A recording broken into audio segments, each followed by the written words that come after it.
ও আম্মা, আজ তো কাজ শেষ গো, কাল আবার আসবনি।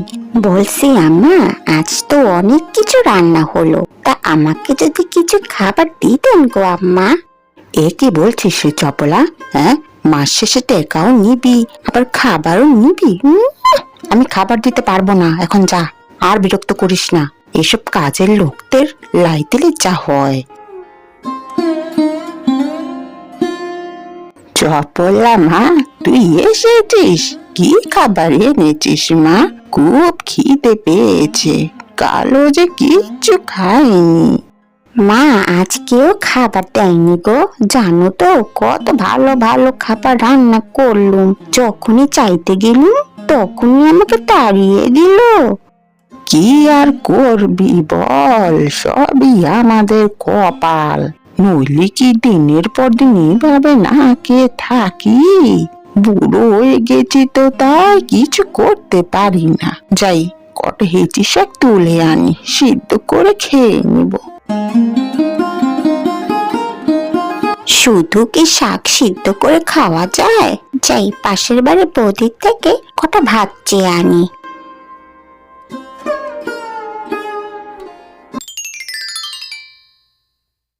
আহা, মেয়েটার কত দুঃখ। এ বাড়িতে জন্ম নিয়েছি, বড় হয়েছি, কিন্তু ওদের দুঃখ দূর করতে পারছি না। আমার গাছে যে একটা ফলও হয় না। বৌদি, ও বৌদি, বলছি আমাকে কটা ভাত দিবে গো? কাল থেকে যে পেটে কিছু পড়েনি।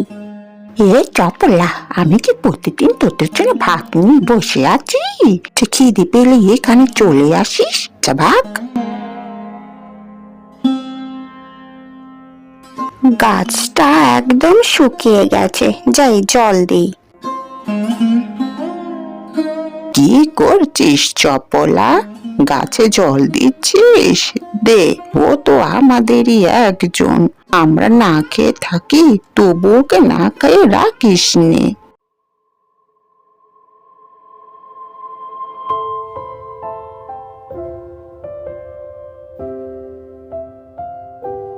কি হয়েছে? প্রকৃতির মাঝে এত বিষণ্ণতা কেন? ওরা খুব কষ্টে দিন যাপন করছে। আমার গাছে কোনো ফল হয় না, কিন্তু তবুও ওরা আমাকে ওদের একজন ভাবে। ওদের জন্য আমি কিছুই করতে পারছি না। তবে তুমি কি চাও? আমার গাছে অনেক স্বাদের ফল থাকবে, যাতে ওদের আর না খেয়ে থাকতে না হয়।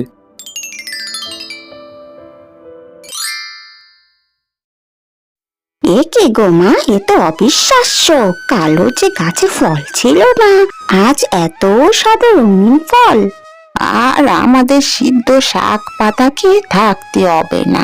ভাগ্যিস তোর বাপ গাছটা লাগিয়েছিল, তাই এ দুর্দিনও সুখের মুখ দেখলাম।